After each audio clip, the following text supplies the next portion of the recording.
ఎంతంత పెద్ద పెద్ద విఘ్నాలవనివ్వండి ఆయన తీసేస్తాడు. అది ఎంత పెద్ద విఘ్నం కానివ్వండి, ఆయనని తలుచుకుంటే మాత్రం ఇంకా విఘ్నం నిలబడదు, ఆ విఘ్నాన్ని తీస్తాడు. అందుకే ఒక్కొక్క దేవాలయంలో 2 విఘ్నేశ్వరులు ఉంటారు, 2 వినాయకమూర్తులు ఉంటాయి.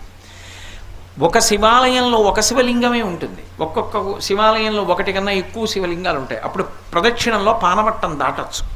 సరే, ఇప్పుడు శైవాగమానికి సంబంధించిన విషయం ఎందుకు, కానీ వినాయకుడు సాధారణంగా ఒక్కడే ఉంటాడు, ఉండాలి కూడా. కొన్ని చోట్ల ప్రత్యేక సందర్భాలలో ఇలా ఎందుకు పెట్టారండి అని మీరు అడిగారు అనుకోండి, వాళ్ళు చెప్పలేరు. కానీ ఒక్కొక్క చోట ఒక్కొక్క ప్రత్యేక సందర్భంలో 2 వినాయకులు ఉంటారు. 2 వినాయకుల్ని ఎందుకు ప్రతిష్ఠ చేస్తారంటే అన్ని చోట్ల చేయకూడదు, అలాగా ప్రత్యేక కారణానికి చేస్తారు. ఒకరిని విఘ్నరాజు అని పిలుస్తారు, ఒకరిని విఘ్నేశ్వరుడు అని పిలుస్తారు.